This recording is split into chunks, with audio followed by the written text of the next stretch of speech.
Доброго вечера and welcome to Odesa. As you can see behind me, we've got the world-renowned Odesa Opera House. And welcome to this evening's live stream. See, we've got beautiful weather here in the south of Ukraine, on the shores of the Black Sea. Black Sea is going to be over that way. And also in Moldova. So this region is still basking in glorious sunshine here in mid-September.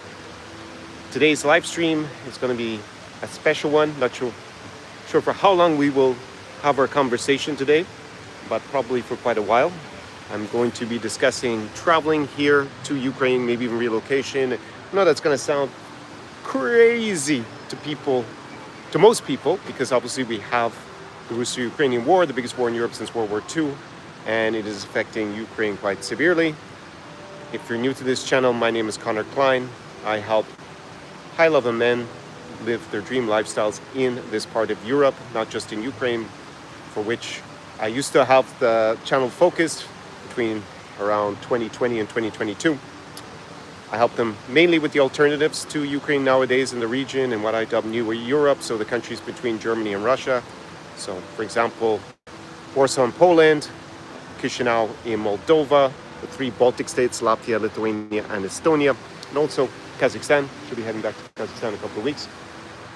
So those are the countries that I help my clients with mainly these days. However, I did have a client who came with me to Lviv, Chernovtsi.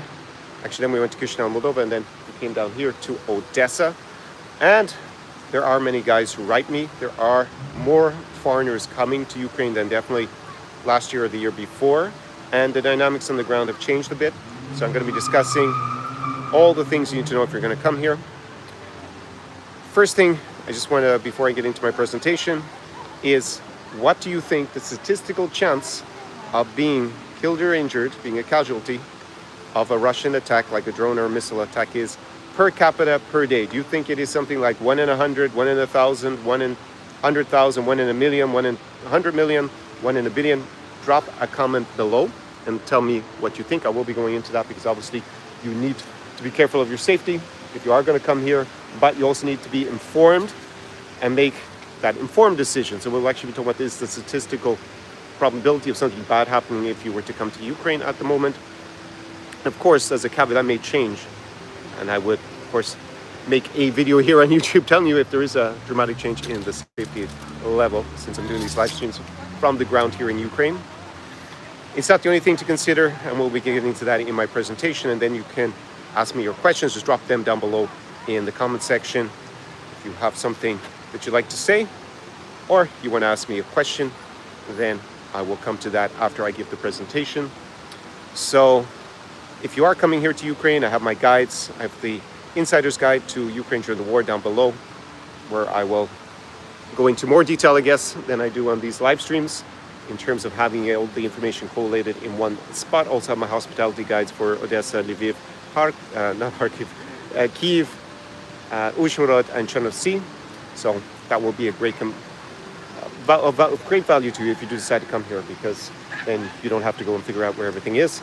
Obviously, there aren't so many tourists coming to Ukraine, so not so many people are writing on forums or on TripAdvisor nowadays about where to go. So this will save a lot of time. I also have a similar guide for Moldova that is also down below, and there you get my reviews of top 10 vineyards and bars, restaurants, clubs, shisha lounges, and cafes in Chisinau, the capital of Moldova. I wrote that over 4 summers.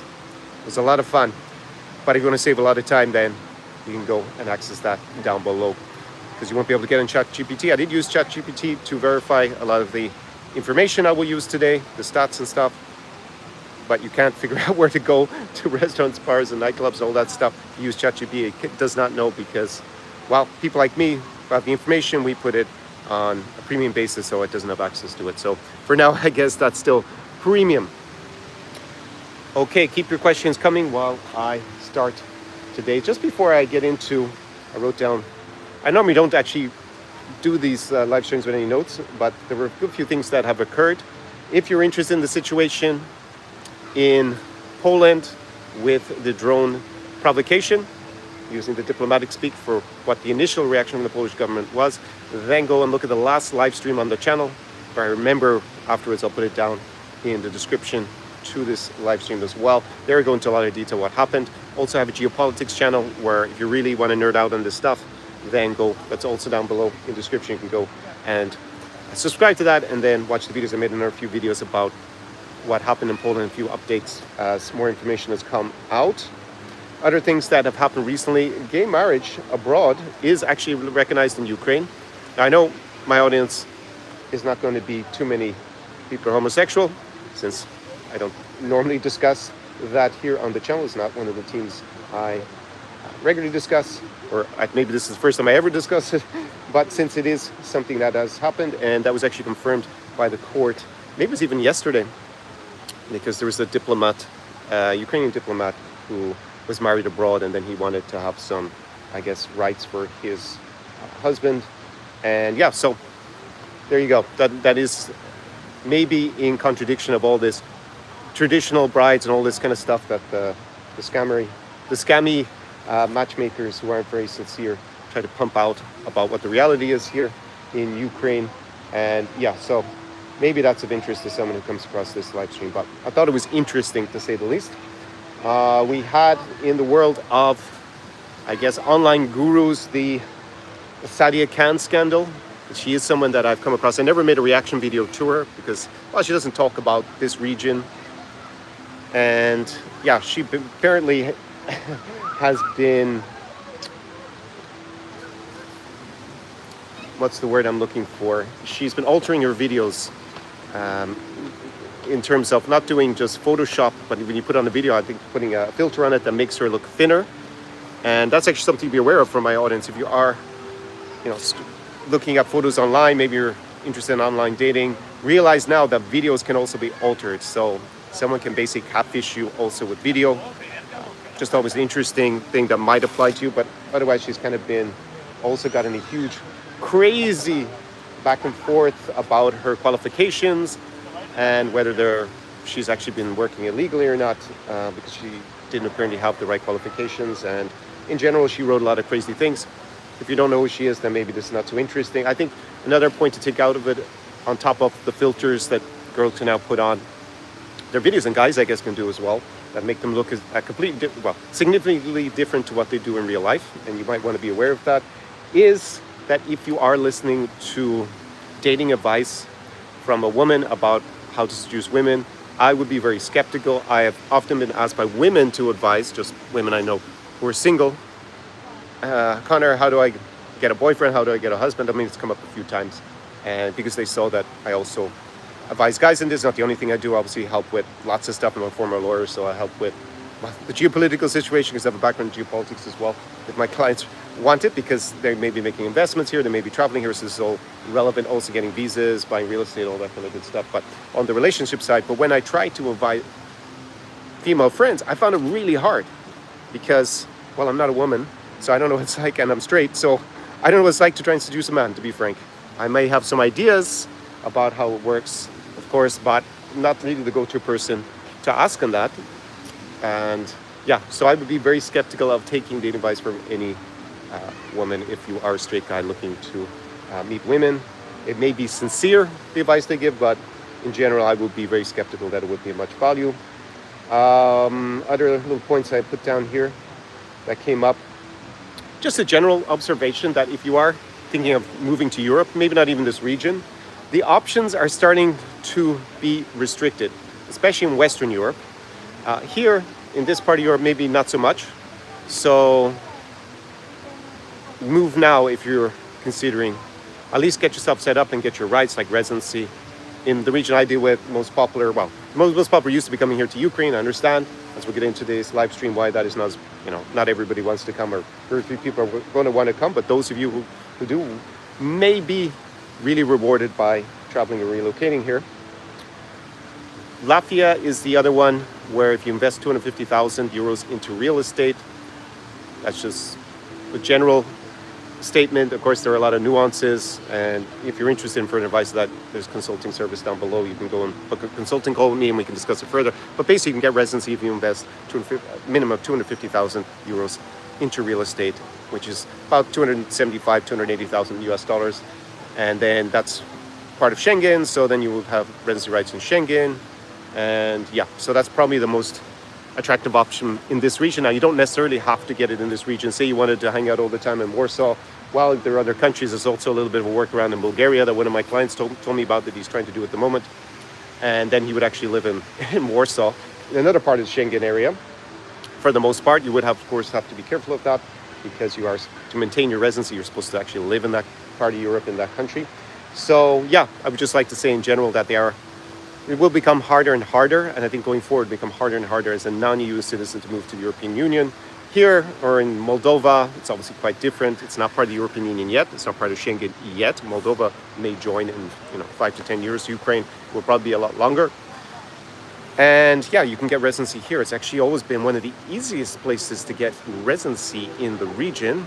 If you just have a little bit of money, it's not even that expensive. So that is something that a lot of the viewers here were doing from 2019 to 2022, we'll say. And if you want some advice to that, you can also book a consulting call, or I guess write me an email, connor@connorklein.com. It's all down below. I have many videos on relocation here as well, and if you do want to come and live in Ukraine. So anything else? Just one final comment, because I alluded to Drifter Dan, who's a regular viewer here, and he was talking about basically, in short, flying girls in, filming a lot of content for Instagram. They're not really his friends. They're like paid actresses, basically, and I'm putting that up. It's kind of a form of catfishing by, I guess, guys like this of women. And yeah, he wrote me a lot of, he commented privately to me, because he wasn't here in the live stream, that doesn't it indicate pre-selection? Pre-selection is, it's called, what is it called? Mate choice copying, I think is the more technical term. It's like, through evolution and biology, women have a tendency to be more attracted to men who already have lots of women around them. So that was his idea. Yes, pre-selection works. The problem is, and I actually went to the influencer that he was working with, and even that influencer said in his videos, yeah, we can make he was talking for himself, like he would make the videos and that content basically pay actresses, from what I could see. I mean, it's not really the girls that he's hanging out with generally. But then he said you would have to become the kind of person that has those kind of women around them to be congruent when you meet the women who see your Instagram afterwards. And that's always been my point, that yeah, it's just kind of catfishing. It's like, with a filter like this Sadia Khan, if she shows up and she's actually 5-10 kilograms heavier in real life than what she looked like in her photos or videos, then you probably wouldn't want to continue seeing her, right? Maybe there's a small chance you would anyways, because she already has you out on the date, having catfished you. But in general, you wouldn't. So it's a little bit like that if you're going to catfish women with pretend you have a lifestyle you don't have, or that you hang out with people that you don't really hang out with. I guess you'll get them out maybe on the date, because they'll be deceived into coming.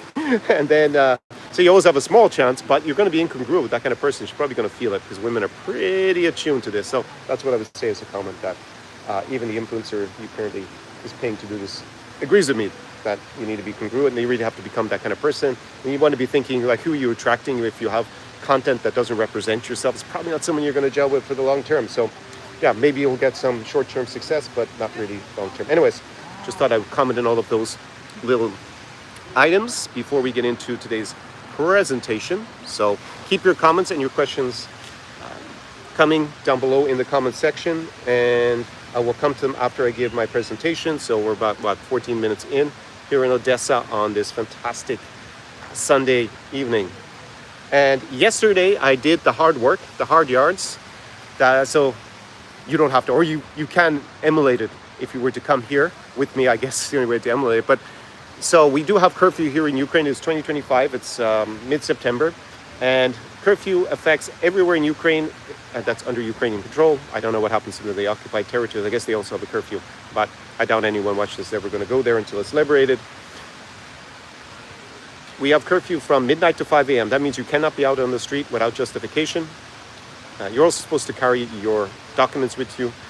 However, if you're actually in somewhere that has a license, I guess, to operate during curfew, then you're not outside in the street. So there are some parties going on. This is the first time I went to it in Odesa. So I went out. It was a really good electronic music party. It was down below in a basement, so there was no significant risk of, if there had been a rocket attack or something, that we would have been injured by it. So I will also tell you a little bit about that as an experience, because that is one thing I am asked about, is like social life and nightlife, because we do have curfew. There's one region that does not have a curfew, that is Zaporizhia, Zakarpatski Oblast, right in the west of Ukraine, near the border with Slovakia and Hungary. The main city there is Uzhhorod. It is not very big though. It's a bit over 100,000 people. So I've been there. I have a vlog about it. I think I put it down in the description. If not, when I'm looking at this afterwards, I'll add it in. It was about a year ago. I celebrated my birthday nearby. So it's a nice city, but it's not very big. But it is very safe. There are very, very, very few even air alerts there in general, or rocket attacks. There was one when Russia blew up a US business that was a household appliance factory in Mokechi, which is another city in the region. And but they just blew up the factory. I don't know if anyone was killed. Anyways, it would have been people who were working there. So tragic. Not that US did not react in any way, significant way. I don't know if Donald Trump even talked about it. Kind of crazy. Anyways, so that is that region. So in general, one of the big questions I get asked, which still surprises me, is, can you come to Ukraine? Well, yes, of course, the borders are open. The borders have actually never been closed to get in. If you are, say, an American or a Brit or an EU citizen, you are allowed, as long as you have your passport, obviously. You can come in for 90 days, visa-free every 180. So that's 90 days every 180. That does not mean that you can just exit after 90 days and come straight back in. You spent 90 days here, then you would have to leave for 90 days, and then you can come back in again. Or you can come in for 10 days, leave for 20, come in for 30. So as long as you don't exceed 90 in the last 180, you are fine. You do not need a visa to visit. You do need your passport. And I think that's about it. Maybe officially have written you need some other things like proof of funds, but I've never ever been asked either before the 2022 invasion or since then. I've never been asked for anything more on at the border than just my passport, basically. So that's basically what I would say about that. You can come as long as you pass. Some countries need visas. Most of my audience, I think, probably doesn't need a visa to come to Ukraine, so just double check that. But for different we'll say Western or allied country nationalities, they normally have visa free with Ukraine. So Canada, America, many Latin American countries, but some probably do need visas. I haven't double checked it recently, because I did have a Bolivian client once, and he needed a visa at the time. He also needed one for Belarus, but we never went to Belarus, but he actually got his electronic visa, I remember. And yeah, so if you're coming from somewhere like that, you probably have visa free. Just double check it. So you can come. Most things will work in terms of your credit cards. You shouldn't have any problems. You want to just check with your bank maybe before you leave if you don't travel to this region often, or they don't block your cards because they find it suspicious you suddenly came to Ukraine. And ATMs work, internet works. I'll go into that in a little bit more detail. I think I wrote down the connectivity speeds, but basically it's actually improved a bit over the last year or two, the internet connection. Now a lot of buses even have Starlink, so I'm not sure if they have it on the trains, how good it is, but in general, internet should work. There's money changers everywhere if you bring cash, so you bring dollars or euros or pounds, it shouldn't be a problem. Really, change makers the same with zloty, the Polish currency. There's in the city centers and big cities, there is very little problem with doing that. Anything else that I should say about? Yeah, in terms of if you have a foreign SIM card, like most of my American clients, they have some plan that it works anyways as part of the program if they have the international roaming. Just make sure you have that activated so you don't get some crazy bill. My client who came had a SIM card from a Western European country, and the EU, they have like agreement about basically you can, if you have say a French SIM card, then you can go to Germany, and basically it works almost exactly like if you had a German SIM card, and you don't get any roaming charges. However, they're extending that agreement to Ukraine. So Ukrainian SIM card works when I go into the EU. Never had any problem. But the other way around apparently won't work until January 1st. A lot of, like I've always had SIM cards like a Polish SIM card and a Latvian SIM card, and it just worked here without much problem. But apparently some of the Western European ones, until January, they made charge you some sort of crazy roaming charge. Like it was something like, it was over 10 euros per megabyte, something absolutely insane. I don't remember what it was. And I told him, like, you need to block that and get a local SIM card. You can buy a local SIM card very easy. At the first town you come to, you can even buy probably in a petrol station there. So yeah, just activate a local SIM card. That's what I would recommend in general. It's very cheap. It's going to be less than $10 for a month, everything you need basically, as a general rule of thumb. So you would come, the main cities that are far from the front line that I recommend, well, I don't recommend going to, is like Kherson. You probably won't even be allowed in at the moment anyways by the Ukrainian military because it's too dangerous there. So we're talking about cities like here in Odesa, Lviv, the capital Kyiv, Uzhhorod, as I said, and Chernovtsi, which is another city near to the border with Romania and Moldova. That is a very beautiful center. I have a vlog from there as well. I'll add it down below in the description of the video afterwards if I remember. But otherwise, it's back from about 2 or 3 years ago on the channel. And I have a vlog, as I said, from Uzhhorod from last year. It's the only vlog I've really made in Ukraine the last few years. So that is like traveling. The popular ways to get in are to go to Poland. So you can go to Lublin, or you can go to Krakow, or you can go to Warsaw. And then you can take a bus or the train across the border. You can buy all these tickets online for the bus. I'm not sure about the train. Can you buy it online? You can definitely buy it to the border. But I think then maybe you need to go actually inside and buy it in Poland. There was a problem in the past with people buying up all the tickets and reselling them, basically. For the train, I don't take the train. I took it from Hungary to Zakarpattia Oblast a couple of years ago, but normally I take a bus because there's just so many buses going like at least once an hour from Warsaw to Lviv, for example. So I just basically go and buy it online when I know for sure what time I'm going to make the bus station. And yeah, basically I'm browsing half the time and watching videos and content on YouTube. So all that good stuff works. The other way is people fly to Chisinau Airport, which is the capital of Moldova, just up the road from here, and then they come down to Odesa. Again, there are buses, very regular buses, at least 1 an hour for most of the 24 hours of the day. Maybe in the middle of the morning you might have to wait a little bit longer, and that's straight from the airport to the bus station here in Odesa. So getting in, there's lots of options. Of course, you cannot fly at the moment. You haven't been able to fly since 2022 because, well, we have the biggest war in Europe since World War II, and of course there is concern that Russia might shoot down a plane like they did in 2014 with that Malaysian airliner. And also, yeah, we saw even the drones and stuff that went into Poland. So it's not realistic that will change, I think, for a long time. But we'll see, because that airport in Uzhhorod is right on the border. Maybe that might be at some point opened with some sort of protection around it. I'm not sure. So you can't fly into the country, but you can fly into a neighboring country. It can be Poland, it can be Hungary, it can be Slovakia, I guess, as well. Even though I haven't done that personally. Or it can be Romania. You could go to Suceava in the north and then across, for example. Or you can go to Chisinau in Moldova and then come here. So you have a few options to get here, and everything is pretty regular. As I said, you can buy most stuff online, the tickets. So in general, it's pretty easy to do. So then you get to a city like here. And yeah, let me start with actually another reason why I made this topic for today is actually there was a clip on Instagram, because I follow, like, for electronic music, one club that I like in Warsaw, and they were actually interviewing Polish girls who had come to party in Kyiv and gone to this like quite well-known party, electronic music party that kind of goes on, I guess, during the day at the moment, as opposed to all night because we got curfew.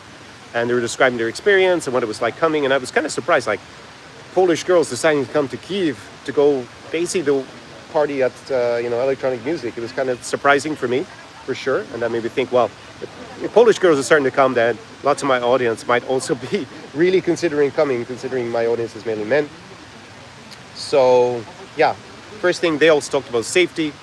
And as I said, when I looked up in ChatGPT, I've asked you to write your comments about what probability you think.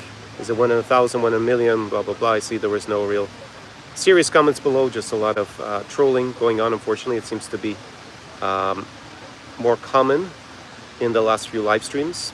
But basically, when I put into ChatGPT, the probability of being injured or killed on any particular day per capita is, here in Ukraine at the moment, is 1 in a million, right? So to give you a comparison, the chances of you being killed or injured in a car accident in the US on any given day is, when I put it into ChatGPT, 1 in 50,000. So yeah, you're 20 times more likely to be injured or killed in a car accident in the US. But yeah, just putting it in context. And other things that were, because I got a comment also by email that people going to Ukraine, it's like going to the UK, going to London during the Blitz. So I actually went and looked it up. Per capita during the Blitz, which didn't go on for as long, which was during World War II when the Germans bombed major British cities, in particular London, it was 100 times more deadly per person during that period, per day, I guess, yeah, per day, than it is in Ukraine. So making a comparison with the Blitz is not really the same. Air defense at the moment shoots down, I guess, about 80% of Russian projectiles that are fired here in big cities. And they don't have the capability to say carpet bomb. They can't fly airplanes over major cities here and drop stuff. They can't even get their drones overhead to drop stuff that easily. So they send these kamikaze drones that crash into stuff. And yeah, so what other things? Daily risk of homicide in high crime Latin American cities. When I put that into ChatGPT, it's like, again, about 1 in 50,000. So if you're going to go to Colombia, to Medellin, like a lot of single guys do, and they get scopolamine, which is a drug, and many of them don't wake up, it's statistically probably going to be about, it's probably going to be more dangerous. I couldn't get a real stat for that. I did try, and ChatGPT wasn't able to tell me. But probability of being a victim of a violent crime in the US per day, per capita, is 1 in 30,000. So more, as we see with a lot of crime, it's Ukrainian girl who's murdered. Just trying to think of her last name. Was it Zarkutska? Was that her last name? Maybe I wrote it. I thought I wrote it down here because, yeah, Sarutska, who was tragically murdered on a train in Charlotte recently. So more likely to happen than statistically if you're in a city, obviously away from the front line, like being in Lviv or Kyiv or Uzhhorod or in a small village and stuff like that, that it is 1 in 30,000. So just putting that in perspective that the statistical chance on any given day, so if you're staying for 10 days, it's like 100,000, and you're more likely to be robbed, to be killed or injured from a robbery in the US, basically, statistically on any given day than here, that having any issue. Also, there's very low crime in Ukraine at the moment, so things like violent crime are very low. There is some, but it's way lower than before, just because we have martial law. And there's some other factors, like so many men are at the front and stuff. So in general, there are a lot of police around, and actually crimes nowadays, nearly all crimes are solved, all violent crimes. It's like 95%, because obviously during martial law, the state has more powers to investigate and arrest people. So yeah, are there miscarriages of justice? I have no idea. Maybe increase, but officially it's like 95% of crimes are solved, which is up dramatically from before. So the bigger issue with respect to safety is actually the psychological impact. And I saw that also my client who came here. Like, you're going to have air alerts most days, and if you're not used to them, then obviously that will give you some anxiety, because like, oh, there's an air alert. I watch a lot of vloggers as well who come here, and they're definitely waking up in the middle of the night quite stressed. And you know, if you hear air defense, like for me, and this is something obviously if you're coming with me, we'd already have discussed and set up, like the Telegram channels, that not just the app that notifies you for the air alerts, but also Telegram channels that are going to tell you what exactly the threat is, because some threats are just like a Russian bomber has taken off, so just in case they fire a ballistic missile, you need to be aware of that. Or it could be actually a drone coming into this area of Odesa, and so you need to be aware of that before you make a decision what you're going to do. Personally, for me, if it's late at night, because most of these attacks happen at night, I'm going to hear the air defense, because I actually live somewhere that air defense is quite prominent. So if there are drones coming in, I hear it. Actually, I can't sleep through it. So I know that there are drones coming in to my area, and they're trying to shoot them down. So I should go down to the shelter, which is actually basically downstairs in my building. So I can go there. So it would take me maybe about 1 minute to get to the shelter. For me personally, I would think, because just take the elevator down. So I'm going to hear the anti-aircraft fire long before a drone would actually come in. 99% of the time. Ballistic missile is different. I have no idea where it's going to land. There's no indication, and you don't get any forward warning. So it's more the psychological impact of being here, and maybe you're going to wake up in the morning and see smoke on the horizon. Obviously, touch wood that you don't end up in the wrong place at the wrong time. Maybe that one in a million probability. But just in general, the anxiety from having air alerts and maybe not being able to sleep because you may have to go to a shelter, and also seeing things happen, like things been blown up. You might be also see horrific things if you're very close to an attack. People get killed, even if the chance is 1 in a million, more or less. At least that's what ChatGPT gave me. Many civilians are killed every day. So country pre-war population about 44 million. So I'm not really sure how many people are here. Still, maybe 30 million we could say, maybe more than that, maybe 35 million. A lot of Ukrainians came back. So that is the thing to be the most aware of. It's not actually statistically that dangerous. It's not the blitz, because Russia doesn't have the capability to do that. I mean, if they fired a nuclear missile, I guess they would. But the chance of them doing that is close to zero. So that is to give you a little bit more of an informed impression about the danger level, and also then the psychological impact. A lot of people are also have lived here and have not left to the entire invasion, and we're into the 4th year of it, and as a result they may be very triggered by things and be suffering from a lot of trauma. You don't know if anyone is someone who has a relative who's been killed or injured, or a friend, and people can be very easily triggered by different things and become quite emotional, I think, compared to before. I mean, this is kind of self-explanatory when you have just this horrific violence by Russia, throughout the, since 2014 against Ukraine. So, I think on the safety, I looked at things like traffic accidents, everything. It's way lower than being in the U.S. Homicide rates is a fraction of being in the U.S.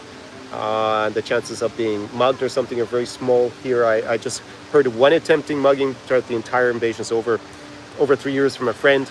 And I haven't seen anything. I've never felt unsafe vis-a-vis Ukrainians when I've been here, or police or anything. You should be carrying your passport with you at all times, so that you have identification. I have mine here with me, for example, because you can be stopped and asked for that any time. Some people also, I had one client didn't quite understand what martial law was in practice.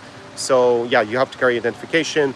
The authorities here don't really need much of a justification to stop you and ask you and inquire about things, because there's martial law, which gives them more rights to do that, because obviously they are looking for, say, Russian infiltrators, or there might be spying here, espionage, all these kind of things that obviously go on during wartime. But in general, it is outside of Russia and Moscow, the Moscow Empire, trying to crush this country's independence and targeting civilians, or even accidentally hitting civilians. It's very safe. It's actually safer than before. So if you balance that out, again, it is not unduly dangerous to be here on a statistical basis, but you do have the psychological impact to think about. And this is a personal decision to make if you want to come here. So that's what I will say about safety in general. And it's depending on it's about risk and reward. If you think you're going to get a high enough reward, then coming here, which we'll get to in a minute, then it may be still a good idea. Keep your questions and comments coming. I will get to it after the presentation.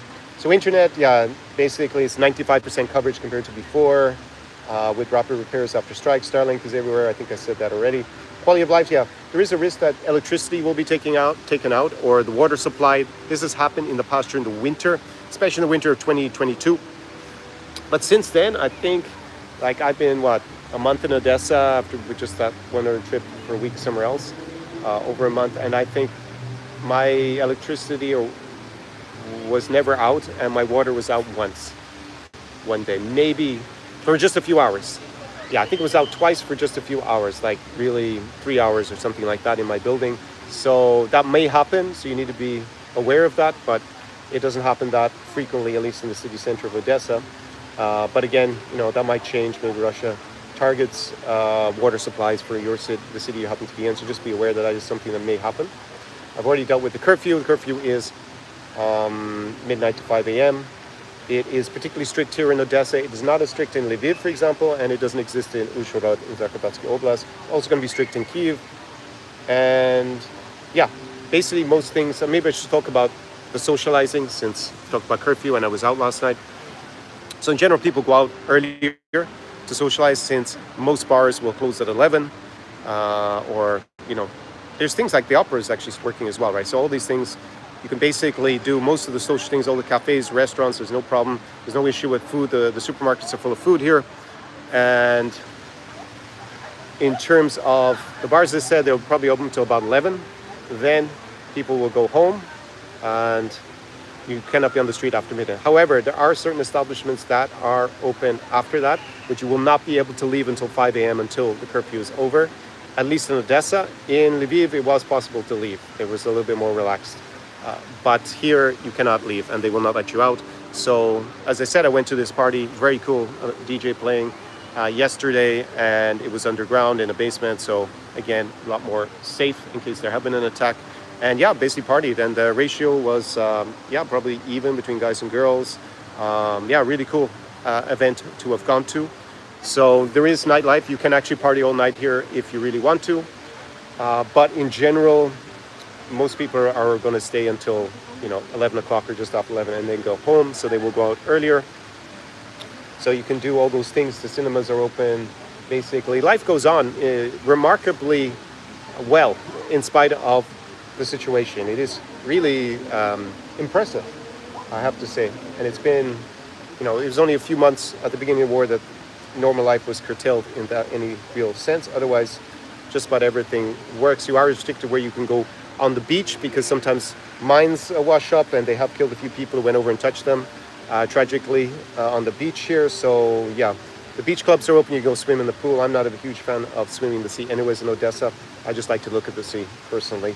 And I don't, with this Irish skin, this pasty skin, I don't go out in the sun too much. I wear a factor 50, which is why people say I look very pale, even though I'm in a hot climate most of the time. So, yeah, the climate, I've already commented on that, pretty amazing. We're having an Indian summer here. Probably until October, it's going to be beautiful weather, also in Moldova. So if you are thinking coming and you want to be during the nice weather, I would come very fast, also Moldova. Price level, yes, I think this is probably something before I get into the dating commentary. Price level. I saw Niall there left a comment that he's here, and he had a video from Łódź in Poland that I took a very quick look at when I was at the gym earlier today. I even went to the gym after partying all night until 5 a.m. And the price level here is substantially lower than, say, even in Poland. It is probably, very possibly, the cheapest part of Europe in terms of prices for accommodation, especially if you want an Airbnb apartment. There is almost no international tourism here. You do have foreigners who come, who just want to see Ukraine, support Ukraine, or are business in Ukraine, related to the war or not related to the war, humanitarian work, people who will help the Ukrainian military with national defense. So you just don't have as many apartments occupied, and it's very inexpensive to rent. I mean, when I was in Lviv last time, something like 25 to 40 euros a night. So we'll say $30, $50, and you smack bang in the city center, nice apartment, you can get that per night. So even in kind of high season during the summer, I mean, it's definitely very inexpensive. I drink a lot of coffee. I drink flat white, which is good for doing the comparisons because there's kind of a minimum standard of quality coffee that I drink, and then I can compare all the different countries. So, for example, here I pay around €2.10 for my flat white. There is one place where I pay a bit more. I actually pay over €3, but that is exceptional. And in neighboring Moldova, I pay €3.35. So there you see it's like already 50% more expensive. And actually one place I pay €3.85 in Warsaw in Poland. And this is why I referenced Niall in his video. In Warsaw in Poland, I paid over €4 quite regularly, most places nowadays. I've even paid €4.85. In Ireland, my home country, it would be minimum €4.50, could be over €5. So there you see from Poland, big city like Warsaw, which is bigger than Dublin, but still, if you took another big city like in Sweden, it wasn't that much more expensive than Warsaw. Also for a flat white, I looked at one of the best places to do the comparison in Stockholm. So you don't have a massive price difference. Now I went to a canteen and these milk bars in Łódź, which is a secondary city. It's not the capital. It's still a pretty big city.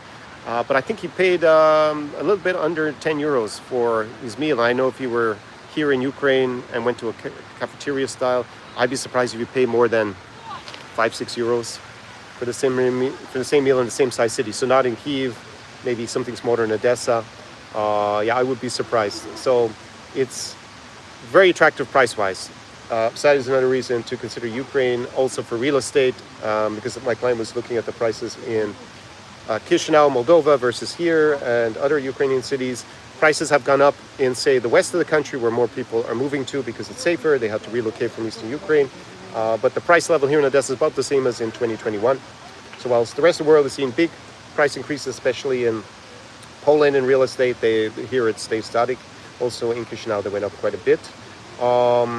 Yeah, so business opportunities here. Well, the main one, as I think I mentioned on other live streams, if you're not thinking about buying real estate, it's probably going to be working with the defense industry because, yeah, I guess it's the silver lining of this horrible conflict for you want to become pioneers in national defense, basically, and different equipment like drone warfare, drone technology in a lot of countries for their own national defenses, especially with Russian imperial aggression. We saw what happened in Poland earlier in the week, for example, and now there's a lot of nervousness about whether they will raise the provocation level.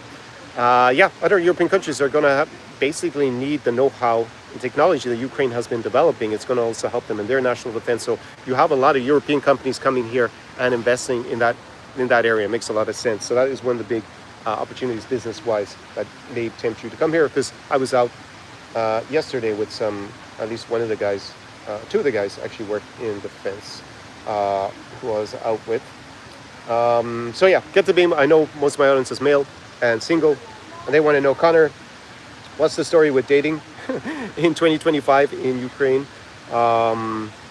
Let me start by saying that if you are a dating desperado, you have no options back home, you are a wife hunter that has been lured by some dodgy matchmaker or online dating site telling you that all the Ukrainian women are desperate for a good man to escape and go to the West, and you know they're telling you exactly what you want to hear, I would not recommend coming to Ukraine for those purposes, because it is a country with the biggest war in Europe since World War II, and at the beginning of the war, women and children could leave, and people over 60.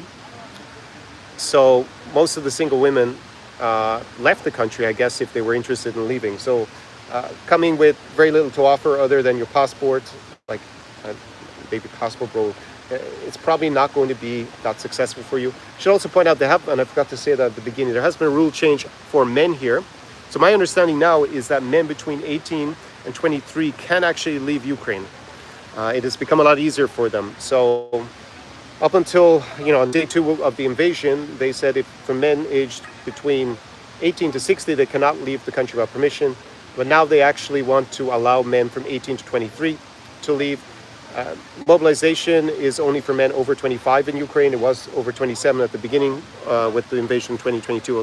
They lowered it to 25. So those guys who are up to 23, who are not obviously eligible for mobilization for a few years, they are going to be allowed to leave. That means that more younger guys are going to leave. So now that they have the opportunity than before. What has happened in the last, say, year or so, I have met more and more women who are coming back from having lived in the European Union for a few years.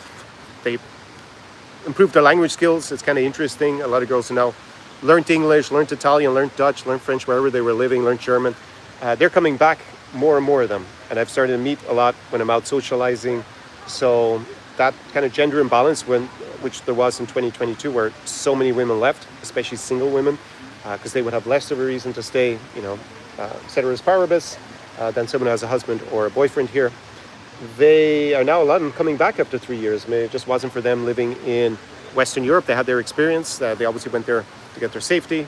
Obviously, we had the tragic murder in Charlotte. And actually, the Trump administration made it harder now for Ukrainians to stay who are already there. So presumably more Ukrainians will actually be coming back from the States. And that tragic murder, horrific murder, will obviously not make the US more attractive for Ukrainians to move to, unfortunately. And at least they apprehended the murderer, and he will face justice. So yeah, the gender imbalance has kind of corrected itself. So I would say when you go out, it's kind of 50-50 in terms of men and women. Maybe even slightly more women are out. Many reasons for that. A lot of Ukrainian men are obviously fighting in the war. They're at the front. Many tragically have been killed. And also many guys, they don't want to register for, some guys don't want to register for mobilization, or they're actually absent without leave. and they don't go out to socialize in case they are stopped. I've actually never been stopped by the police or the soldiers here. Anytime I do carry my passport for ID, just in case that happens. Just on the way back into center of Lviv after curfew so I have been stopped once, I guess, because we were in a car, but I've never been stopped on the street. So I think the first thing is, you're obviously going to be asked a very obvious question that's going to come up if you are a single guy and you are here, and you have some purpose. Like most of the guys, all the guys I've met here are doing business here, or they were living here before the war, before this invasion, and they're just spending time in Ukraine because they want to be here anyways, and they happen to be single. Very obvious question you're going to get asked is, why are you in Ukraine when there's war going on? It's obviously quite rare. I used to comment in my videos many years ago, the hordes of horny guys that would chase the girls all up and down in Arcadia, for example, or here in the city center. You don't see those guys anymore, obviously, because there's a war going on and they have not returned. But I have seen more and more foreigners coming back in the last year as well. And yeah, Ukrainian girls are obviously going to want to know why you're here, so you have a good reason to be here. For me, obviously, I have a reason to be here. Obviously, I have my channel to start with. And yeah, I have been here from obviously spending many years. I used to have the #1 channel for a high-level lifestyle in Ukraine and Belarus and other countries. Obviously, sadly, will not be going back to Belarus haven't been there for over 5 years, not planning to go back anytime soon. So I would say in general, if you are a single guy, have a purpose to be here. Definitely be very sensitive if you to discuss the war or anything, because you never know who's had a family member or a close friend killed or injured, or maybe they're traumatized by something they've seen, or they're just under a lot of stress. That is one thing I think that guys should be aware of. And I would say be very social. And yeah, I don't recommend dating apps in general, and that's the same for here. I just think that the higher, basically putting it this way, the women with a lot of options, they don't use dating apps very much anymore. It's also the same in Moldova or Poland. It's the girls who don't have options that feel like they need more, and that's why they go there. And I also think most of the girls who are back here, not so many are probably looking to leave. And if you were in a dating app, you're probably more likely to meet those kind of girls who might be green card girls just looking to maybe use you for a way out. Obviously, if you go to a matchmaker, that's a huge risk as well, because that is the whole premise of it, basically, immigration. So I would say definitely be very social. Go out, socialize, create a social circle here, provide value, do something to help Ukraine during the war. Is obviously not just going to be good in general, but it also, you know, us guys, we get judged to a certain extent by women, not just on our looks, but also our value to society, right? Because that also translates into socioeconomic status. And yeah, I would say otherwise, it's pretty much like before. I think the level of English has improved because a lot of girls have lived abroad, and the gender imbalance is kind of gone, so it's kind of like 50-50. I mean, I don't need to tell you about the beauty of Ukrainian women, that's kind of world famous. And yeah, there's just lots of opportunities to socialize. As I said, I even went clubbing all night last night. And yeah, otherwise, cafes, bars, you don't need to necessarily drink alcohol or stay up all night like I did last night. There's lots of ways to meet people, join clubs. Basically, it's the same as anywhere else. I just will emphasize be social and definitely get on top of your communication skills and your social skills. And that's what I will say about, yeah, the dating or socializing. Yeah, a lot of these matchmaking types, they try to say, oh, you know, don't go to bars and clubs, you don't meet good girls, and this is complete rubbish.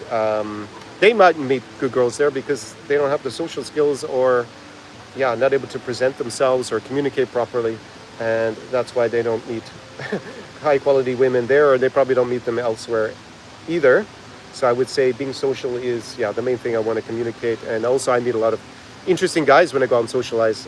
Like I've been at these parties owned by, there's actually an apartment with a great view of the opera that is owned by a foreign businessman. I've been invited a couple times there, and I meet really interesting guys there. And yeah, so just helps expand my social circle. And then I go out, like last night, with some of them that did I meet them at that party? No, I met them through social circle as well. So you just meet more people, cooler guys, and you know, it could be good business contact, someone that then you can hang out with, and obviously you meet lots of women at these events as well. So definitely, I would say be social, build a social circle. If you're only coming for a week, obviously you have limited time. And yeah, that's when I guess you'd want to come with someone like me, which is what I was doing with my client, obviously, who came here recently.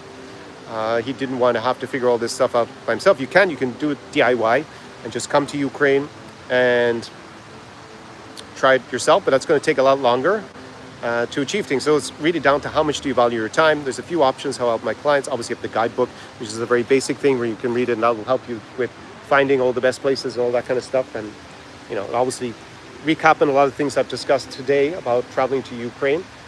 Or you can invest in a consulting call where we jump on together and create a strategy for your trip, and that will save you. I mean, I had one client who thanked me recently because it was not to come to Ukraine, but it was to go, he was going to go to Warsaw, and then after a call, he said he was surprised that I persuaded him to go to Riga, and it worked out really well for him. And he would have spent probably months in Warsaw, which I don't think was really the city for him. That's why I recommended Riga, and he told me he has a local girlfriend there, and everything worked out super good. And yeah, he wants to, I think, have another call about another city that he wants to go to soon. So that's one option. Or you can come with me in person, and then we can go through the whole slew of different things that I'm going to help you with. I mean, I used to be a former lawyer. I have a lot of context here. I've discussed all the business context, buying real estate. It doesn't have to be here. It might be just figuring out which city is going to be best for you. That's why we went to 3 cities with my previous client. Could be Moldova versus Ukraine, which is going to be the best. I think southern Ukraine and Moldova are pretty similar if you take out the war and the official language. And obviously we'll go out and socialize. I already have the social circle here. I know where the best places are. I've had so many clients that I have helped either through consulting or through in-person immersion. My New Europe experience, the application form is down below. It's by invitation only, application only. And then we can discuss it if we think that it's a good fit for both of us to work together. So in terms of your social skills, is something that I help my clients with a lot, because you got the cultural differences here. You were not in North America, you were in Ukraine, or maybe we're in another place like Latvia or Poland or Kazakhstan, or wherever it happens to be. So it took me years to figure out the cultural differences, but you can tap into my encyclopedic knowledge up here in real time, because I'm going to be with you, and I can point out the things that you might never ever realize that you're doing as faux pas, whether it's a cultural thing or maybe just in general how you relate to creating a social circle with high-level guys, or you're trying to meet beautiful women, or women have a similar set of values to you that are going to be compatible over the long term, and how you communicate and interact with them. I can see it all in real time because I'm going to be with you, so I'm just going to save you a lot of time. Also, you have the safety element. Here in Ukraine, I said, like, petty crime stuff is not really an issue. Getting scammed and stuff is probably not really an issue nowadays, but it can be in Moldova or Estonia or Latvia and other places that I go to. But if you're with me, you don't need to worry about any of these things happening, as long as you listen to me and you don't wander off on your own. I did have a client many years ago who said he was going home and then didn't go home, and then he had he spent a lot of money somewhere he shouldn't have spent. But I can't, if I'm not with you, then I can't help you to stop you at that point. But yeah, so do as I say, basically, because I told him not to go. I'd already warned him about those issues as well. So as I said, application form is down below. Fill it out, and there is a little bonus that I give, even if I don't think it's a good fit for us to work together. So it's worth your while filling out the application form, and then you get also on my mailing list. So that's where I send out regular emails to my most loyal fans, and they get the extra offers and discounts occasionally when I have discounts for stuff, and I keep more in contact with them. So just make sure you're on that mailing list to be the first to know about a lot of things that I don't talk about here on the channel. And yeah, what else to say? I mean, it was quite an interesting trip I had with my last client who was here. And maybe I already have a live stream from 2 weeks ago where I talk about the cities that I'm going to go to on the New Europe experience. We can go to Latvia. I think Riga. It's my favorite city. Actually, as a single guy, that's the city I would recommend the most. And I'm going to be going soon to Kazakhstan. Haven't been there for 2 years. Super stoked to be going back to Almaty and Astana pretty soon. And for sure in the next 2 weeks before I'm supposed to go to Kazakhstan, if you're interested in coming to Chisinau, Moldova, or here in Ukraine, like my last client, then for sure fill out the application form or write me Connor@connorklein.com ASAP, because the weather is fantastic here. I don't really want to go. I thought I might be going to the Baltics around this time, but yeah, I'm kind of glad that I'm still here in Ukraine and close to Moldova, because it is incredible weather at the moment. Yeah, another interesting thing with the air shelters, I should say, in terms of romance, it's a great way to get to know everybody in your building.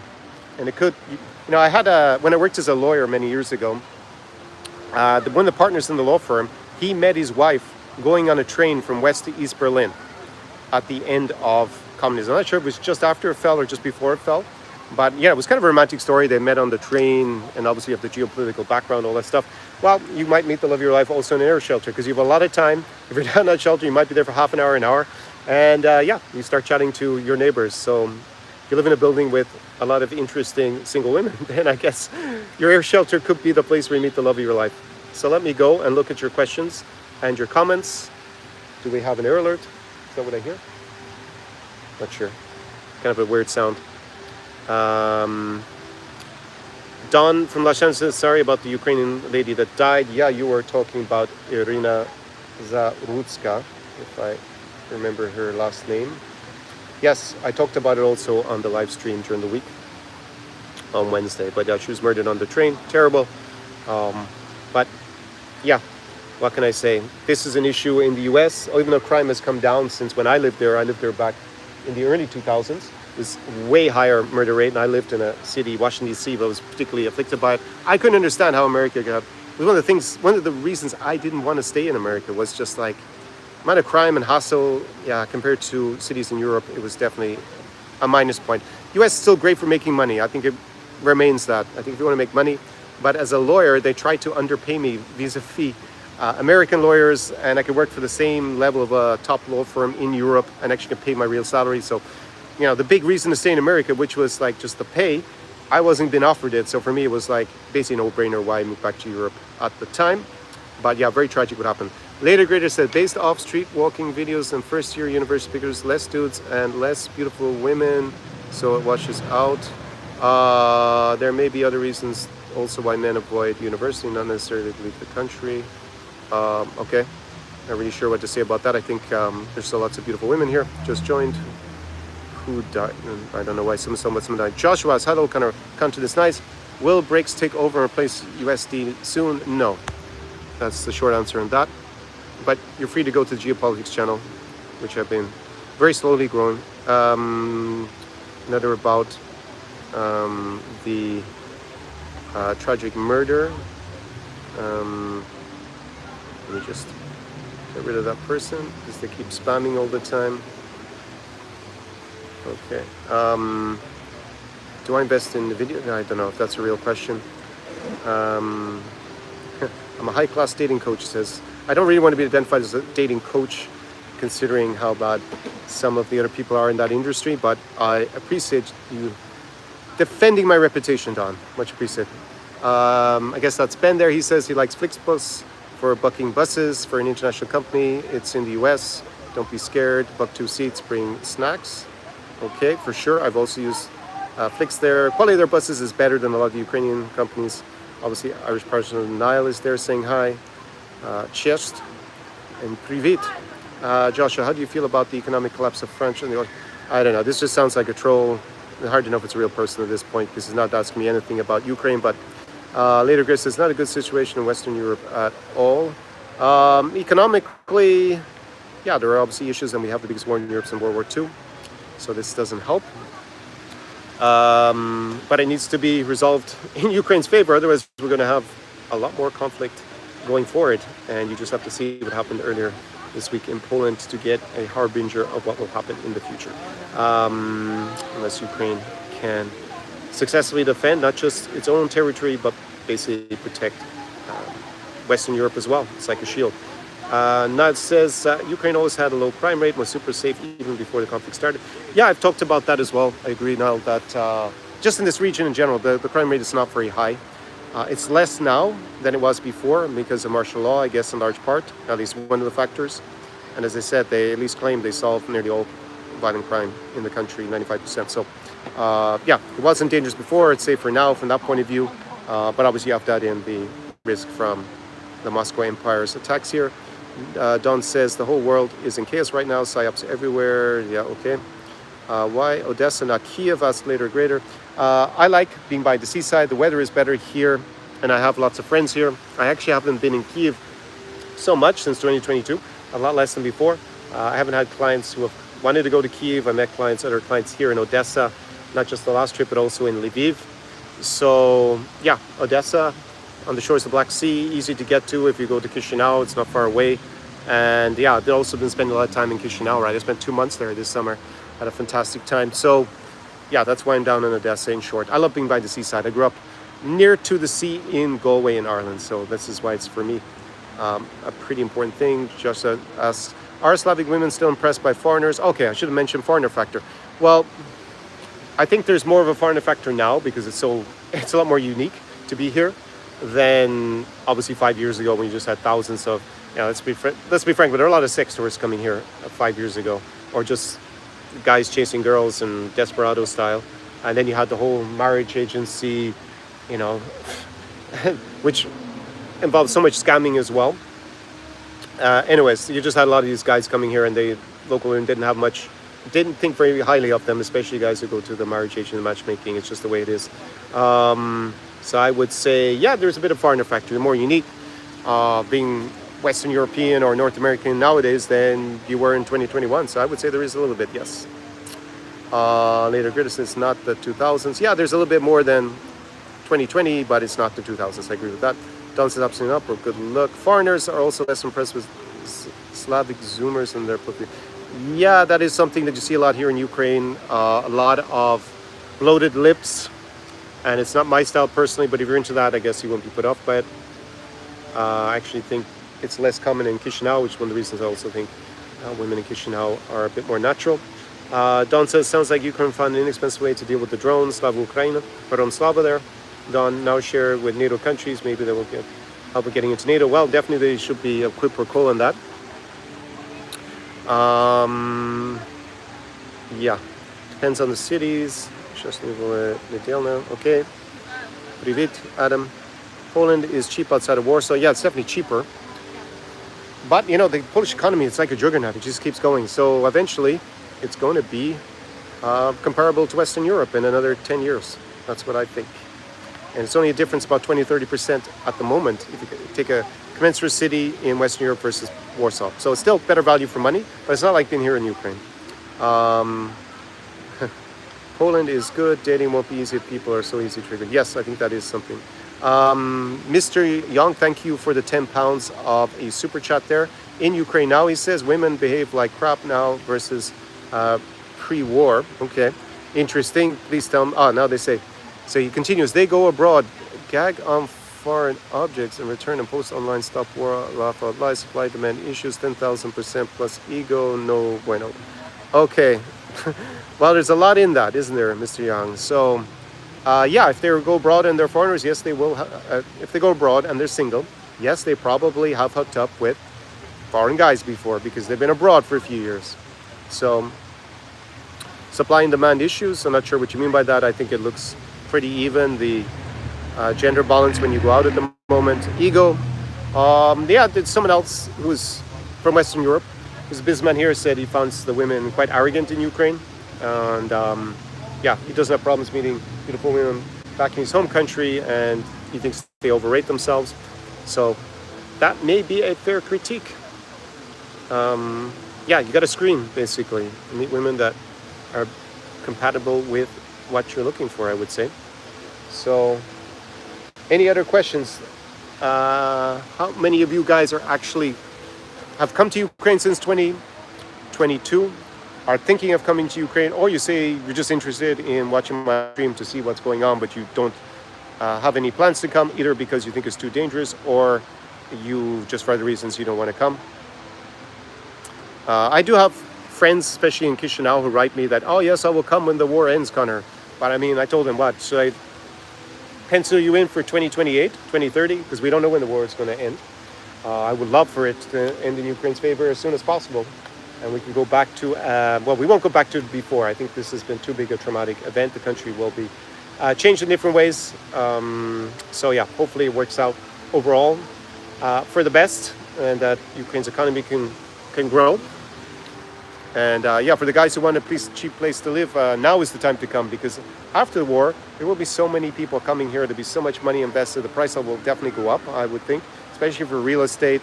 Yeah, so now would be the time. Obviously, you have different risks to consider, like Russian rocket hits your apartment if you buy an apartment or a factory or whatever. Okay, Don thinks he's too old at 57. Well, I'm 47, only a decade younger. I don't know.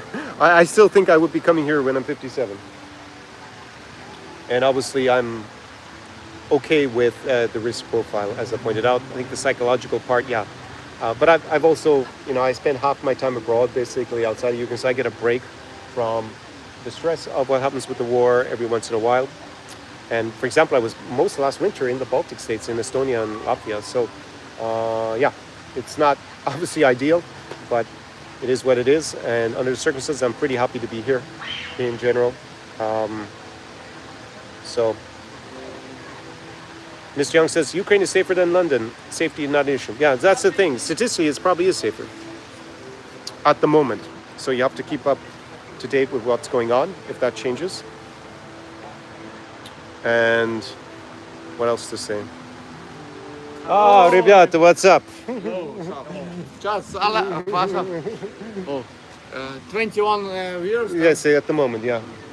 So, All right, you guys. Okay, thank you. Those guys came up on on 2 other live streams. So let me I managed to move my mic here. Kind of funny. Now I'm back. Yeah, so that's one thing that I want to just explain on today's live stream is the safety issue. It's not like being during the Blitz in London. That was 100 times per capita more dangerous on a daily basis than it is being in Ukraine. So you can make your own judgment on that. There are a lot of cities that you probably go to that have way higher violent crime rate. And statistically, that's more likely to happen, as I pointed out in the stats part of the presentation. So that is something to consider.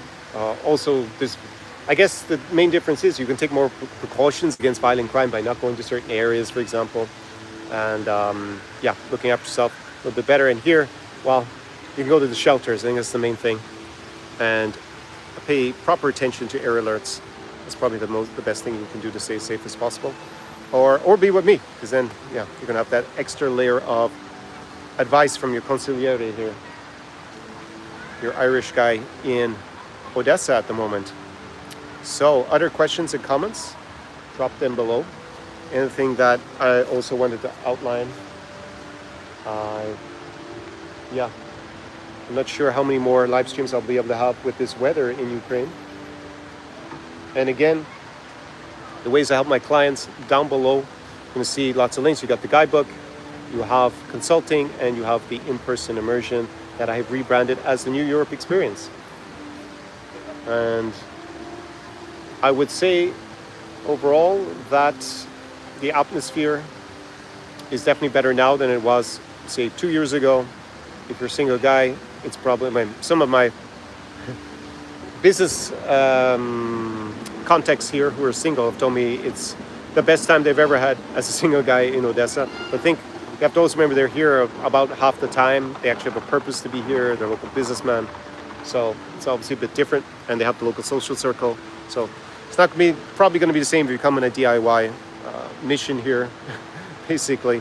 But that's why I have my services. I created the New Europe Experience, or originally the Czar Experience that I rebranded, because it was something that I really could have done with when I first started to come here to Ukraine in particular, back in the day. It's almost 20 years ago. And it didn't exist. There wasn't the same kind of content on YouTube. There was no one here that I could tap into as the insider and just save myself months or even years of time figuring stuff out, and already have the social circle and just have a superior experience when coming to Ukraine or somewhere else in the region. So again, application form is down below in the description. Go fill it out, and it could be you here with me having an unforgettable experience. It will be unforgettable coming to Ukraine under the current circumstances here at the moment, for sure, 100%. And yeah, just have a really interesting and insider experience. Like yesterday, the businessman, when we went to this party that was on all night, he said, yeah, for him, obviously he's a business contact and he hangs out here. He said, from his point of view, it was amazing. And that's the stuff that you can see why clients would pay. You're never going to find that. It's going to take the chance to find it at almost zero. So, because it's not even advertised where it is. But if you have an insider with you, you'll find those kind of places. Just pointing out the value a little bit clearer. Another thing that I can help with is with creating content for Instagram. I believe in creating genuine content, not paying actresses and stuff like that to show up in your videos and be congruent with your lifestyle, but we can work on that and figure out the strategy. It is very important for business and for your social life in general, dating and stuff. Ben asked me, are you seeing much new apartment construction? Not as much new stuff, I think, as last summer. Last summer was kind of crazy. There's all this stuff going up. There's still, it's all down in Arcadia, basically. There are new buildings being built. That business center on the way down Prospect Shevchenko has not been repaired, the one that was blown up by a Russian rocket. That doesn't seem to have been repaired, but new stuff going up quite a lot down in Arcadia all the time. So yeah, Arcadia, it's actually improved from my point of view since 2022 because you just don't have international tourists there. So obviously a lot of Ukrainians, a lot of attractive Ukrainian women hang out in that area.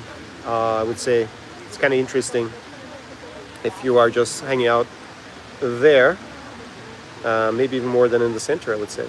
So yeah, I would say it's about the same as last year then in terms of new construction. So let me just double check that there's nothing that I forgot to mention. Yeah, I didn't comment on, I commented on my Geopolitics channel just in passing about the murder of Charlie Kirk.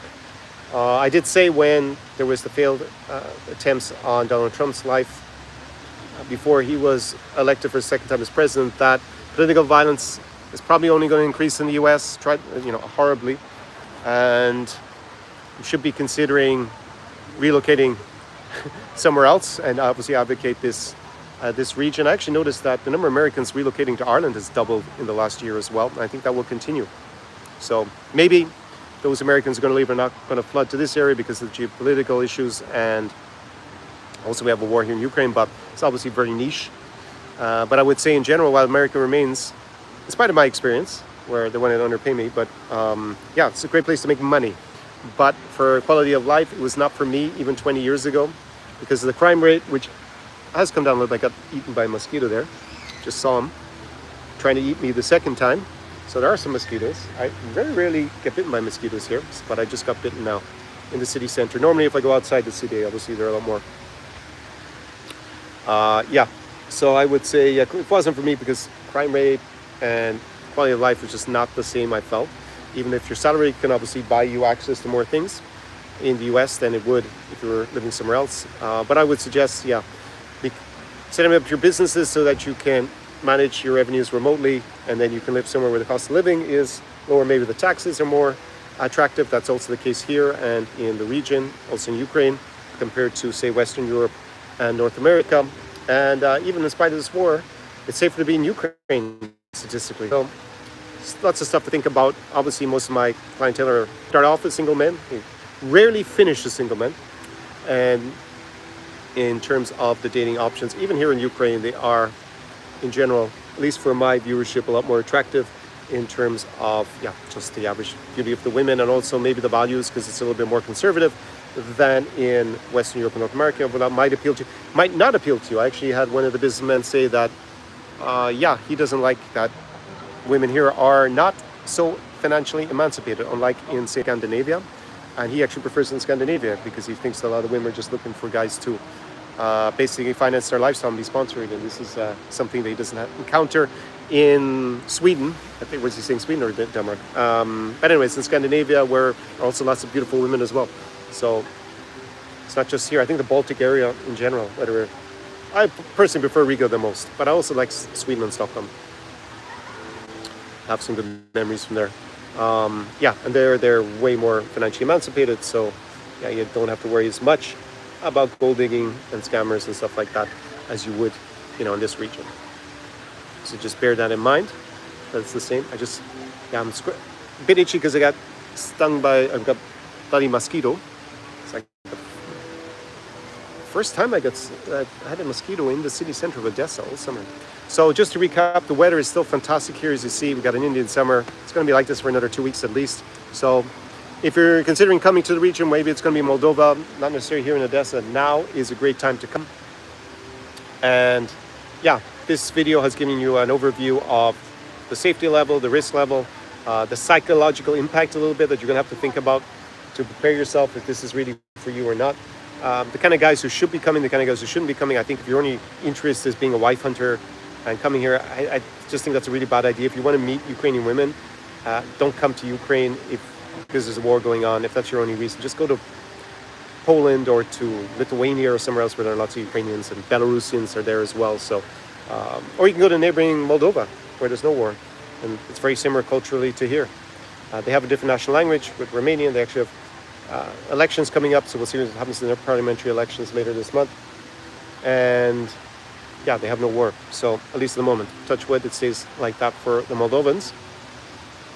So if you have some purpose, you're interested in Ukraine, you see it as a place that you might live either now or after this war ends, and you want to come and do your reconnaissance now, maybe buy your apartment now, because it will presumably be a lot more expensive in the future, and you want to get your residence sorted out now, you want to come and make the local contacts for business now, because it's a lot easier now to do that than it's going to be in the future. You want to date the beautiful women now as a foreigner, also going to be easier now than in the future, when all the hordes of horny foreigners flood back here as soon as the war is over. So yeah, sorry, did you mention you have another channel, is one that isn't concentrated in dating? Yes, I have a geopolitics channel. It's quite small and it never got the traction that I was aiming for, because I started about a year ago, but there's a link to it down below. It's Connor Klein Geopolitics. You can go and look at that. But I will try to increase the amount of content there again and see if we can finally get it to take off. So definitely, if you're interested in diving deeper into the geopolitics part, obviously also help my clients with that as well, because I have a background in international relations, went to the best school in the world, best graduate school for international relations with a specialization in this broader region. And that's actually when I started learning a little bit of Russian at the time as well. Should say actually about the language here in Ukraine, level of English is improving, but it's definitely not like being in Poland, for example, or in Scandinavia. It's nothing like that.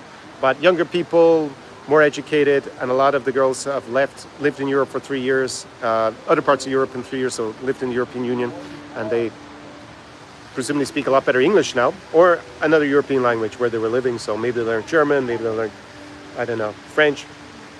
Here in Ukraine, the official language is Ukrainian. So nowadays in a place like Odesa, it's bilingual. You can speak in Ukrainian or Russian. In a place like Lviv in the west, I mean, I guess you can speak in Russian, but everyone's going to reply to you in Ukrainian, I think there. They will realize that you're a foreigner, so I don't think people are going to get angry with you if you say something in Russian. If you don't speak Ukrainian, for example, and they don't speak English, just out of practicality. And in Kyiv also it is overwhelmingly Ukrainian speaking nowadays. Here it is bilingual, so Russian is widely spoken in the city, and but Ukrainian is more and more prevalent in that you will hear on the streets in everyday conversations.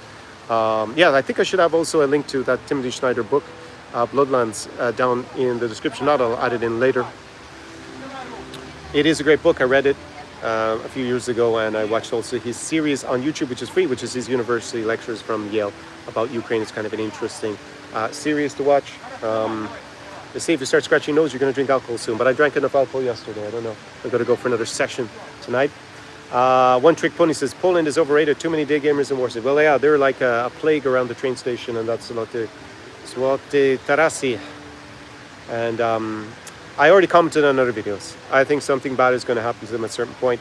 A guy who does Daygame, I suspect he does Daygame, came up to me in Chisinau and told me that there is violence against guys who do it in Chisinau. So I don't endorse violence, especially the week when Charlie Kirk was murdered in particular. But yeah, just be aware. If you're going to be a minor public nuisance and a pest, basically panhandling for a date, then yeah, there might be some vigilante backlash at a certain point by the locals. So yeah, I don't encourage you to do that. Of course, you can cold approach respectfully and in a congruent manner with strangers, in a calibrated manner with strangers, congruent with your personality. But yeah, this whole idea where they all walk around in groups as foreigners, basically pestering lots of girls with the same lines, it's lame as it's super lame as well, and very ineffective. I did have a few guys who did it in Warsaw, recognized from the channel. They come up to me. I asked them, like, how often does this work? And they said, almost never. So why the hell are they doing it? They're just like They were kind of drifting from city to city, didn't know people, so they were all doing this as a way to get to know other guys. That was my conclusion, because they weren't meeting very many women doing it. They've just been annoying people. Too many American guys in Warsaw. Yeah, it's obviously become extremely popular. I think there's a lot of misinformation about what the reality is of living in Poland, and yeah, especially on the more conservative right of American politics, they kind of built up this fantastical Poland from their point of view, and like a city like Warsaw doesn't vote for the conservative party in general. It votes for the more liberal party, and it's a bit more conservative than Western Europe and North America for sure overall, but it's not that much more. Most of the conservative people live in the small towns or in villages. They vote for PIS in general, not so much in the big cities. So if you're going to be living in Warsaw, you're not going to a super conservative place, a more conservative place, I would say, than a similar city in Western Europe. But that's about it. It's still the West in inverted commas. It's the European Union. It's Europe. It's not some fantastical. I don't know how to describe it in their words, basically. But just be aware of that it is pretty liberal because it's a big city and it's part of the West. So there are a lot of places, big cities in America, that are way more conservative overall, in my experience, than going to Warsaw. And if you support Russia, because you have some of those guys who do the YouTube kind of clearly support Russia in the war, like with that drone provocation, things are going to become more tense in Poland. So let's see. If they're espousing the views, they probably won't be appreciated too much in Poland. What is your opinion on Sofia? I haven't been there for a long time. I didn't enjoy Bulgaria very much. I do have a client who goes there quite a bit, and he showed me some photos by the sea of a nice place. The tax rate is attractive there. It's quite low. So that could be one reason to go there, set up your tax affairs there. But yeah, I think as a single guy, I just didn't really like the city so much. A lot of people love Bulgaria, tell me that, oh, you shouldn't leave Sofia, go somewhere else. The country's amazing, just the capital isn't so impressive. That's their point of view. Also from a dating point of view, I just wasn't so attracted to Bulgarians. I had some flings with Bulgarians many years ago that were nice memories, but yeah, it's not really my scene. Plus then I have to learn a new language. I mean, for me it's a big investment. So only if I feel like I have better alternatives further to the east of Bulgaria, then obviously that's what I elected to focus on. I have a feeling that mosquito is still around. Let me read this maybe final comment. Put your final comments at least, and then I'm going to take off. I read that trains have become more expensive. What about the bus? Yeah, buses are a little bit more expensive, that's true, compared to last year. I noticed that when I was with my client and was buying the bus tickets. I mean, maybe they were 50% more expensive than they have been in euros, not just in hryvnia, because the hryvnia went down a bit, or it lost a bit of value, but still the buses were a bit more expensive because they were remarkably inexpensive. It's still 20 euros to go from Odesa to Chisinau. It used to be only 10 euros, I think, before the invasion, but because you have to cross an international border there, it's a bit more expensive. But going all the way to Lviv, I think I was paying 20 euros before even, and then last time I had to pay like 35, or 30 or something. So that was a bit of a jump. And yeah, to go across to Poland, I don't remember off the top of my head what I paid. I think I paid from Chernovtsi to Chisinau also 20 euros, remember? So yeah, those trips cost about 20, and was it more expensive than 20? No, it was 20. So they're a bit more expensive, yeah, than before, I would say. But we're talking about maybe 30 as opposed to 20. I mean, it's not an expensive trip in the first place. Rank each country: Armenia, Georgia, Azerbaijan, Kazakhstan. Easily, I prefer Kazakhstan way more than the others. I'm not really into the Southern Caucasus region. I've been to Armenia, Georgia, and Azerbaijan. I think of those three, I actually liked Azerbaijan the most. I went to Baku. It had the best nightlife, I thought. And Armenia, people were friendly to me in all four countries. I didn't, maybe actually the least friendly were in Azerbaijan, but I still had the best time there. I don't know. I just liked Baku a lot. I think it was surprisingly open. as a foreign guy. I mean, I could speak to people in Russian or in English, and these young people seem to want to speak in either of those. Whilst Armenia was extremely conservative and a bit closed. I watched some. There were very few vlogs by single guys in Armenia, but the ones I watched, they said the one thing that every foreign single guy complains about in Armenia is the dating scene. They said it's really hard to date as a foreigner there. So it's just like really the inverted commas traditional women who are Christian go to Armenia. But guess what? Traditional women aren't green card girls in general, so they don't want to marry foreigners or they don't want to date foreigners. I mean, that's the way it seems, especially if they're young and don't have kids from a previous relationship. Right? They're not a divorcee. If they become a divorcee, then they have less options, so maybe they're more open to it. And it's Kazakhstan, easy number one for me. Albania, good. Not my scene, Albania, although the seaside is really beautiful when you go down the coast. I haven't been down the coast. I only went to capital Tirana. I had a good weekend, but I never went back. So that's probably an indicator that, yeah, it just wasn't my scene. Yeah. Young, have you also noticed that the quality dipped? So this later grader, you seem to be here in Ukraine. They see that, yeah, I would say that a lot of the most beautiful women probably hang out in the south of France or Italy or somewhere, or maybe went to the US. It became easier for them to move, and well, they had the war, which means did they come back? Well, more and more of them are coming back. I don't think there's any lack of beautiful women in Ukraine, and but there's also lots of beautiful Ukrainian women in all the other countries now, and lots of local beautiful women. As I said, if it was purely about dating, I would not come to Ukraine. That was like just based your only criterion. I would say go to Riga. That's my favorite. Tall, leggy, blondes and brunettes. Cool. I think the style is cool there. A lot of educated women, assuming that's what you want. But it's what I look for. Cool, stylish, elegant, educated, and extremely beautiful, tall. But I know that's not the preference of most men. Most men don't like girls who are particularly tall. But there's a minority of guys. I looked at some stats before, and I'm in that minority, so I like the long-legged beauties of the Baltics. Beautiful, not cute. I'm sure there are many cute ones here. So, okay, lads, as you can see, the sun has already set, more or less. Behind me, we got the Odesa Opera House. Later, Grace says it's in Ukraine still, yeah. So, just to recap, down below, you have all the links, guide, consulting, my in-person immersion in the New Europe experience. It's also open for Ukraine, for cities like Kyiv, Odesa, Lviv, Chernovtsi, and Uzhhorod.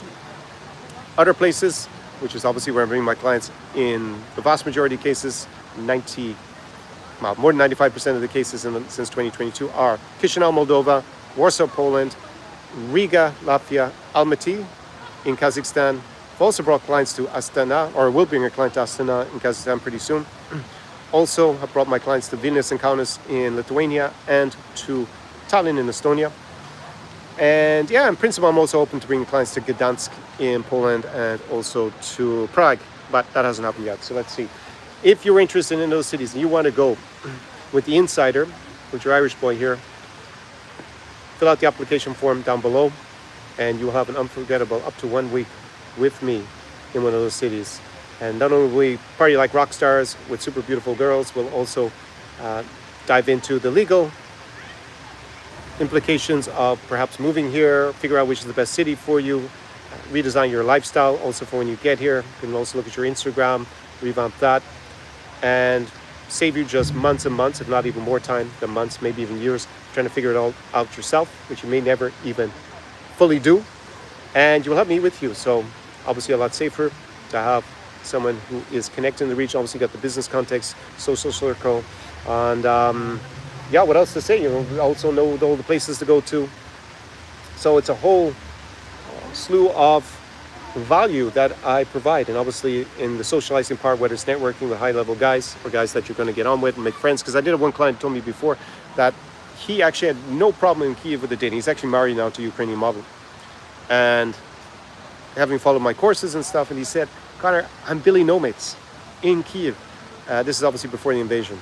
And yeah, that was his biggest issue. It was like, I can't finding guys that he like-minded guys to hang out with was his biggest problem, not the dating. He said dating, yeah, he was quite a tall, handsome handsome, and yeah, pretty high level guy, let's be frank about it. So he didn't have any problem. Obviously, he married a model, so a woman who had a lot of options. And yeah, that's also something that I help my clients with, because you don't want to be just going anywhere. Like you show up in Kazakhstan, you know friends, it's going to be a lonely experience. And I am the person I'm the problem solver for you, to save you months and months and just have an amazing time. If you go out and socialize and get to know the city, as I said. So down below is the application form for the New Europe experience in all those cities. All right, final comments or questions, please write them right now. Thanks again for the super chat. I think the guy's name was Young. That's how his name was. The super chatted there. Mr. Young, yes. If not, I will bring this live stream to a close. 90 minutes in, and I'm going to go and yeah, what kind of food do I feel like this evening? Maybe I have some Crimean tartar. Maybe I have some fish. You know, we're on the shores of the Black Sea here. Maybe I go for Georgian. Actually, I want to have Georgian food tonight. So there's a great Georgian restaurant that I like. And okay, so apparently I see one of my consulting clients tell me that apparently my email for notification for this live stream did not go out. So I'll send an email afterwards with the replay to everybody. Okay, I'm going to wrap it up. If you are planning to come to Ukraine, whether you're going to do it yourself or come with the Irish boy in Odesa Mama, stay as safe as possible. Can never be 100% guaranteed. Don't be cavalier with your safety. But if you do decide to come, support Ukraine, document it, keep the Ukrainian struggle in the minds of your friends, family, and contacts. I see Roy there. Yep, cool. Bye-bye, Roy. We'll chat soon. And I'll end the live stream with a do pobачення, гарна вечір. So goodbye in Ukrainian. Have a pleasant evening. As what's written on my t-shirt, Slava Ukraini, Героям слава, and до перемоги. Okay, ciao, ciao. And see you soon in another video.